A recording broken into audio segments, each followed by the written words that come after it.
and welcome to Transformers Through the Ages. I'm your host, Friendly Android, and with me yet again is... the Flaming Starcatcher, everyone. Yes, ma'am. Today we are going to be looking at Transformers Generation 1, Episode 3, the final part. Notice the quotation marks in our sentence. Yes, this was thought to be the final part when it aired, I believe, and that is why they kept saying it, even though they proceeded to have 4 seasons and a movie. But anyway, it starts right off where the last one left, and Prime is rolling down the hill. Classic. Just classic. He lands, and Ratchet and the others try to get him up on his wheels, and he has quite a hard time transforming. It's one of the most excruciating scenes in the episode. But he's alright, and Roller was fine. He gets out, he's just fine. And they have to go and try to drill Bumblebee and Sparkplug out of the rubble. Oh, those two. They caught themselves in a rumble. Ba-da-da. Quite literally. But anyway, they get him out, and thanks to Ironhide's quick thinking and drilling. The Decepticons are finished, quote-unquote, Prime. Never say that. It never say it. It always jinxes it. But they weren't finished, and Megatron blasts a hole in the top of the mountain, and they escape with the Energon cubes. The cons live! A funny thing to mention during this scene is Soundwave has an Autobot symbol. One of the more interesting animation errors. We might talk about a few more animation errors in an ancillary episode, but for now, we're just going to talk about the big ones. That one was pretty hilarious. Alright, next thing that happens is that Ironhide wants to chase after the Decepticons. Prime says no, but he does it anyway, and is followed by Blue Streak, despite Jazz's protesting. What happens when you send a hothead to chase a hothead? They both end up doing something stupid. Ah, yes. The hothead flew first, and the other follows the leader. Indeed. Skywarp gets to show off his teleportation abilities in this episode, and then he proceeds to shoot down Ironhide into a pond. Looks like Mr. Hothead learns his lesson. Indeed. As Prime says, there's a thin line between being a hero and being a memory. Primeisms, everybody. Gotta love him. Exactly. He's like the Wizard Gandalf on Lord of the Rings, everyone. Definitely. That's a good comparison. Okay, next thing, we're back at Autobase, and Spike thinks Optimus Prime would make a neat president. I have to say I agree with him.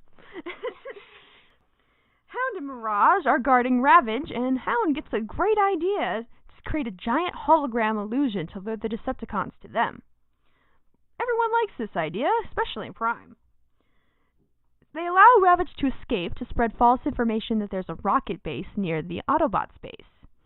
This is quite hilarious, because you would think that the rest of the Autobots would know that about the plan, but they seem just as shocked when Prime tells them perfect that it was that Ravage escaped. Ravage proceeds to give his report to the Decepticons, and Megatron and Starscream have another argument. I gotta love these two. They argue like little brothers who fight over a toy. I find their relationship to be one of the more humorous elements of the show. And yet again, the Decepticons decide to wait till sunrise.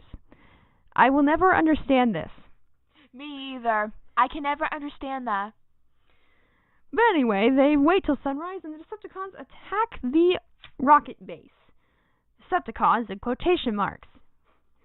The Autobots attack them, and noted that several of the mini-bots are wearing ginormous lab coats.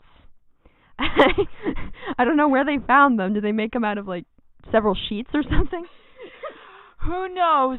Robots can have very many talents or very few talents. And then Optimus Prime utters this signature phrase that I find super funny. We've been had! That one is too funny, ladies and gentlemen. If you find that I quote Prime a lot from the episodes on this show, just bear with me. He is my favorite character. So, him and Soundwave.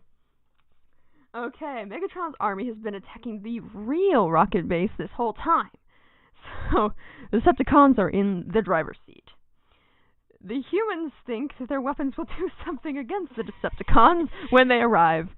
But they soon learn the error of that assumption. Oh, the fools. After this strike, they have enough energon to get back to Cybertron and revitalize the planet. The space cruiser has been finished, and the Decepticons are ready to board. The Autobots are going to attack with a full-out assault. Optimus Prime requests volunteers, and everyone goes, including the humans for some reason. Oh, those humans. But they are being brave for fighting in a war that was not meant for humans. Indeed. As they fight, we get the rematch between Hound and Rumble, with Hound winning this time. He got his chance. Yes, and we get one of the few appearances of Optimus Prime's trailer doing something during a fight.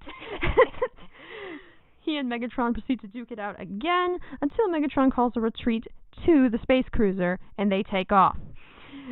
Prime lets out a blood-curdling scream. Megatron! Sorry again to anyone wearing headphones. This cry is a cry of anger, anguish, and aggravation wrapped in a big bow. And frustration, I'd add. Frustration to that. Amen, sister. Shortly after that, Prime commandeers Sideswipe's rocket pack to chase after the Decepticons by himself. And he gets immediately shot down. Mirage is missing, everyone noticed. He's stowed away on the Decepticon ship. Dun dun dun! Starscream tries to attack Megatron again and claim leadership for himself. But then Mirage reveals himself and distracts Starscream, and Starscream shoots at him rather than Megatron.